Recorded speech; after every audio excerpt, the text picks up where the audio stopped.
guys, update. Aksidente na naman to. Papasok ng UP Tech to ha. Biglang kumanan yung kotse. Kaliwa, ako kanan. Ayun,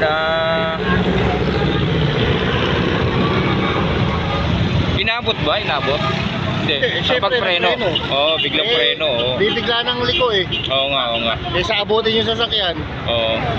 Nga lang, may pasahero. Oo. Pasahero niya yan. Oo, pasahero niya. Pasahero mo niya yan. Ako rin yung gitna. Malagap na ka. Labas na to. Labas na sa kabila. Ting kotse? Lagi tayo mag-iingat sa magmamaneho. Ano, nabangga sila o ano? Hindi sila nabangga. Kumbaga, biglang kumanan yung kotse kasi nandito sila sa corner eh. Papunta dito? Oo, biglang kumanan. Na-out of ban na wala sa yung siyempre biglaan yung bulagaan yun.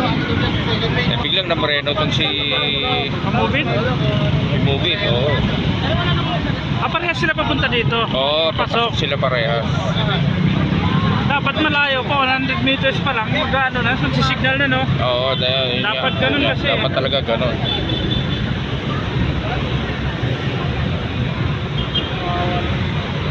Ba't di pa ito pinaano?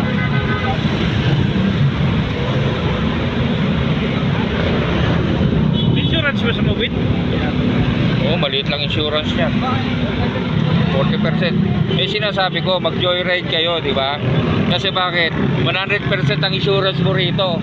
May 1 milyon ka kung ano mangyari sa'yo, di ba? Oo, may iwan. Pero wala ka sa naman pamilya mo, di ba? Katulad yan. Pero wala ka naman. Di ba? Kaya si Grab may-ari niyan, ano mangyari dyan? Hindi mo naman magagamit ang 1 milyon pag wala ka. Ha? Hindi, ang ano doon, hindi, ang mahalaga ron, may maiiwan ka pa sa pamilya mo, Sabagay, 1 milyon, ganun. di ba? Kaysa yung nawala ka nang wala kang naiwan. Wala ka tao.